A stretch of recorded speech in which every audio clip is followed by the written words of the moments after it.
Hello, mother. Uy, mama.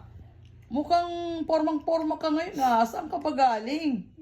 Parang mayroon ako napansin sa'yo, ma. Ano ba, bagong gupit, bagong kulay? Ano po, saan ka ba galing? Ay, nilala ko ng kapatid mo doon sa manicure. Hindi ko alam.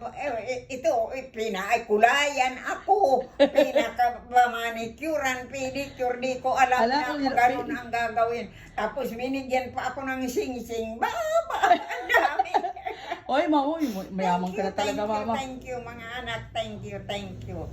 Opo, walang anuman, ma. Sino ba nanlibre sa'yo yung isang kapatid ko? Binigyan ako. Si ate, Kaya si ate. tingnan mo. Si ate. Wow, ang ganda naman ng sing-sing mo. Dalawa pa talaga. Uy, mama, tamang-tama. Isasangla natin yan. Uy, mama, pag wala na tayong pera, kasi meron tayong pang Starbucks, isangla natin yan, okay? In fairness, ang ganda, oh, tingnan nyo, oh. Diba? Ang ganda ng buhok mo. Bagay sa'yo, black na black. Pinakulayan ako eh. Hindi ko nga alam na yun ang anuhin.